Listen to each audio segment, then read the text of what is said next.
want to talk about some basic recovery items that you should be carrying in every rig, whether you're going off-road or possibly on the road as well.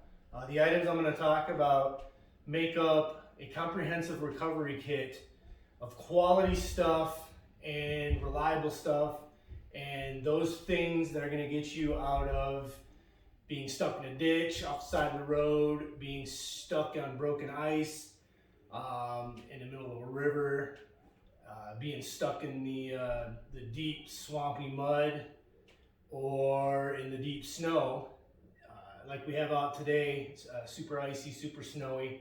So it got me thinking, I'm not doing anything outside, it's too nasty weather. So here I am in the shop. So, what a better time to go over my recovery gear kit. And I just want to kind of share this with everyone to show basically what you should have with you no matter what, really. Let's first start with a good recovery bag. Doesn't have to be anything super special. It just has to be rugged and easy to open, easy to manipulate. I like the bags that kind of have some sort of structure that'll stand up a little bit on their own, so you're not fighting with it. It has multiple pockets. This is a Mountain Smith, just kind of a generic bag. Super heavy duty. This one's fairly cheap. If you can get one that has some mesh on it that allows some breathing, that is a lot better to give a chance for the different ropes and different straps and gloves and all that stuff to thaw out or to air out if they're muddy and wet, so they just not sitting in there rotting all the time. But get yourself a good recovery bag, first of all. Gloves, leather gloves, gotta have them. Kind of self-explanatory. You don't want to chew up your hands, messing with the ropes and straps. If somebody's still got cable on their winch, you don't want to be grabbing it with your hands. So get yourself some good gloves. Put those in the bag.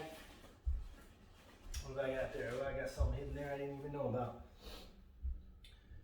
Shackles, D-rings, clevis.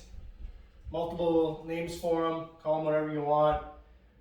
Even though I carry and I predominantly use straps and ropes, I do not like to use any sort of metal in my recoveries or winching.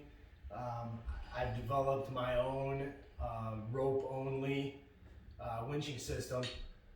I'll still carry these. They are still useful. That you still need to have them. You can attach these to somebody else's vehicle, attach these to your own secure winching or recovery points. That allows you a spot to hook a soft shackle, hook another strap to.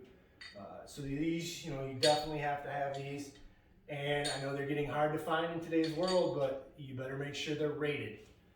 Many different manufacturers of these, many different kinds. Try to steer clear of the cheap stuff. USA stamped on these are still better. Search them out, find them, stay away from the big C made stuff.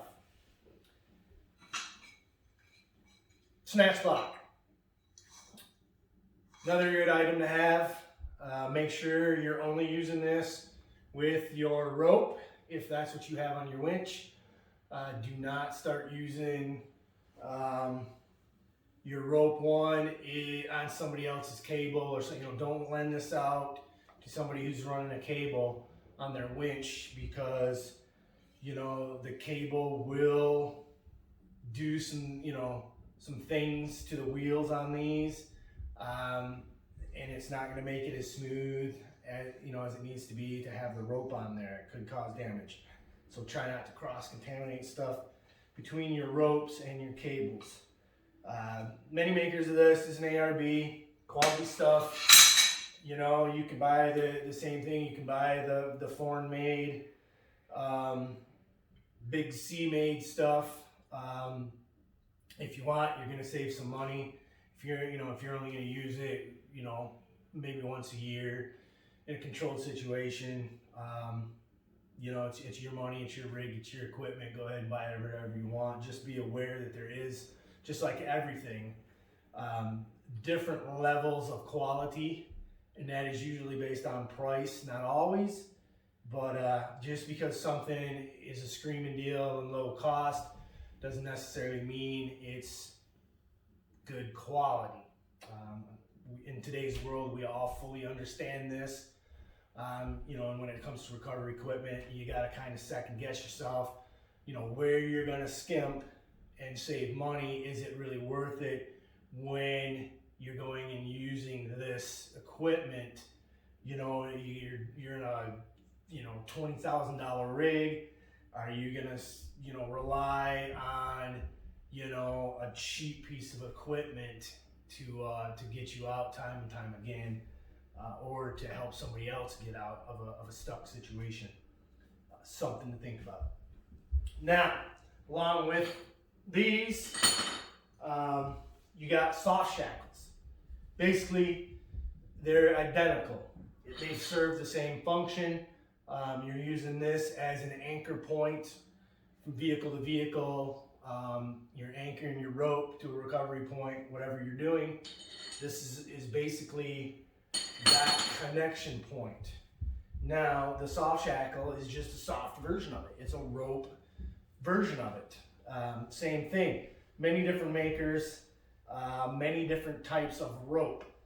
We'll get into the other types of rope here in a second as well, with winch line extensions, and it's the same as with your winch line. Many different makers, many different quality makers. What you're looking for in all the synthetic rope products is, what kind of rope is it? Is it plasma? Is it Spectra? Is it Dyneema? What is that manufacturer rating that as? If it's a named brand, you know, like Dyneema, Plasma, Spectra, it's going to have a rating associated with it. Where you run into issues is same thing, cost. You can get soft shackles ridiculously cheap, along with your winch rope ridiculously cheap, but you got to start second guessing that stuff. What's the rating? If you can't find a rating on it, or you can't find the actual name of what the rope is, Plasma, Dyneema, Spectra, be very, very cautious. Very cautious, because not all ropes are the same. The named brands are going to be very close in their breaking strengths. It's not enough to pass up, you know, or get into a debate, Plasma versus Dyneema or anything like that. They're all pretty close. The big difference, however, is named versus unnamed, rated versus unrated. If it doesn't have a name associated to it, and it doesn't have a rating, be skeptical. So this is your soft shackle. You're looping this on, boom. I like to throw a little nylon sleeve on mine just for a little added protection. You're using these to attach, you know, your winch rope and your hook to a bumper, to you know, a recovery point. You're using this between your winch rope and your tree saver. You're using this anytime that you're linking two things together. And what you don't want to do, though, is with these. This is one without the nylon. So these are, what you don't want to do on the smaller ones is use this and loop a small one, which is the same diameter, 3/8, around another 3/8 rope. You don't want to have rope on rope pulling unless it's bigger or it's padded or there's something else to make more of a radius. When you do 3/8 on 3/8 and start pulling on it, you're creating, you know, an essential weak spot on that. You can study that more and get into more advanced winching techniques and recovering techniques. But, you know, perfectly acceptable to use, you know, your soft shackle, you know, on another shackle, your soft shackle on another strap, something like that. I use Monster 12 millimeter doubled up shackles. These I sell. These are through Giggle Pin, and they are fairly inexpensive, and they have a ridiculous rating, and they're plasma. So high quality stuff. Carry 2 of them. Just like your shackles, your D rings, carry 2 in your bag. Very useful. Have one handy at all times. Put the other one in there just in case. All right, let's get on to tree savers. Now, let me grab my tree saver over here.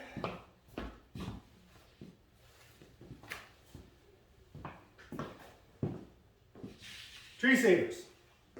You can have a rope tree saver. This is the type that I make, and loop padded ends give you more of, that radius, and so when you're using your soft shackle, it's a nice big contact. There's no questions about creating any sort of wear spot, and I use recycled fire hose on these. This one, as you can see, is dirty. It's used, it's abused. Plasma line. I put this thing to the absolute ringer. I use this all the time. Had this for multiple years, and it's holding up perfectly. Or you can have a strap type. This is a Giggle Pin. 14,000 kilograms. Breaking strength, usually, you convert kilograms to pounds, it's close to being double. So you can do that math. You're not going to break this. This basically, tree saver goes around the tree, and you're hooking your winch to this, and you're using this as that point between your winch line and the tree. Same thing, tree savers, throw those in your kit. You don't need to, you can just carry one. Now, get into still basic recovery stuff, but most people don't have this sort of stuff, or they figure out they need it once it's too late. Once they're already stuck, they pull out their winch line and they discover they're 20 foot too short. And this is always something that after the fact people think about having, and that is some sort of winch line extension. These I make. This is Giggle Pin super rope. This is 7/16. This is big stuff. Crazy breaking strength on this. Same thing, a little sleeve over the end, little wear abrasion, and this is going to give you, these are 44 feet, so that's going to give you 44 more feet of extension off the end of your winch line to get you to that tree, to get to a better spot to sink your ground anchor in and all that. Don't get caught needing it and not having it. It's something that even though you may not ever think you're going to need it, once you're stuck and you realize that you need it, it's too late. It sucks not having it. This is a strap version, ARB, high quality stuff. I think these are 60 feet, 40 feet, or 60 feet, I can't remember. That's the purple. This does not stretch. Same with the rope. Rope does not stretch. Nice, tight, used for extending out your winch line when you need that extra distance. Throw those in your kit. Bang. Now, last but not least is something I need to talk about a little bit. These are kinetic straps. That's an ARB. Kinetic meaning it's going to stretch. Bubba ropes. Everyone's familiar with bubba ropes. Very popular. They're huge. They're expensive. Other different brands. This is a strap version. ARB. high quality stuff. This one's getting beat up. I've used this a lot, and this one's getting retired, and I'm going to a smaller giggle pin version. 20,000 pound braking strength. It's just smaller and lighter. Why do I need kinetic? Why do I need to stretch?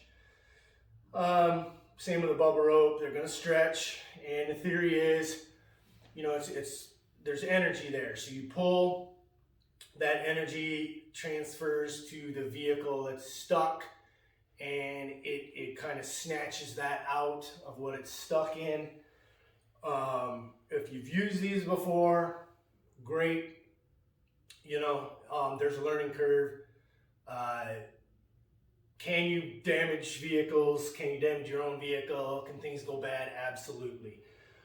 If you're not hooked to something, a bumper, a shackle or whatever that you absolutely know is sturdy, things could happen if it's not sturdy. There's a lot of force generated. You're pulling with a 6,000 to 8,000 pound off-road rig, on something that's stuck. You're creating tremendous force, and that force has to go someplace. Either the vehicle comes out or something else happens. I do not necessarily like to pull on rigs or anything basically with a kinetic strap. I've done it quite a bit, so I understand the forces involved and the dangers involved. I will absolutely go to the winch and do a winch recovery well before I'll even think about getting a kinetic strap hooked up. I know, the bubble ropes and all that, they're so convenient. You slap them on, everything goes out well. A vehicle could be unstuck in a minute or two. Well, once you have a good winching technique, once you practice, once you have quality gear, self-recovery special, but even pulling somebody else out, by using good quality winching techniques and gear, that recovery with a winch can be within a minute or two. The comparison time between winching and using the bubble ropes and the kinetic straps, it comes down to experience. You build up that experience with your winch. You're able to use that winch just like a kinetic strap, and it's far safer to use the winch. It's far more controlled.